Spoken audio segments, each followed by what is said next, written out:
welcome to the programme. It is Thursday, the 11th of December. Patrick Rooney was just 9 years old and sheltering in a bedroom with his family in Belfast Divis Flats when he was shot and killed. Outside, a riot was taking place and Patrick was hit in the head by a stray bullet fired by the police, becoming the first child to be killed during the Troubles. That was in 1969. And today, well over 5 decades later, his 88-year-old mother has received significant compensation and an apology for the hurt and suffering caused to his family. Our reporter Paul Colgan has been speaking to them. Patrick Rooney died in front of his family as they sheltered in their home. RUC officers had opened fire with machine guns during civil disturbances, discharging 200 high-velocity rounds, some of which struck the Divis Flats tower blocks. The eldest of 6, Patrick was struck by a bullet that entered their flat.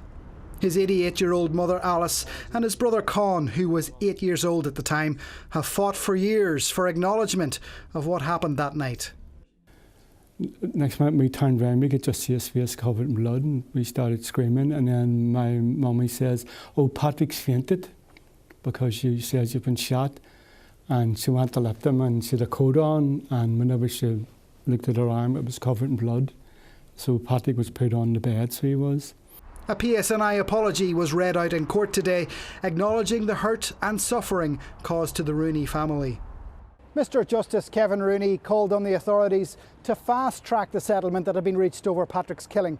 He said the trauma inflicted on the family had been just unimaginable, and he called for no further delays. It has been a long road for the family to get to this point. Young Patrick was killed 56 years ago. They fought for this for decades, and we're glad that it's finally come to a resolution to give them some element of justice in relation to it. The family have called today's settlement a bittersweet moment after decades spent pursuing justice.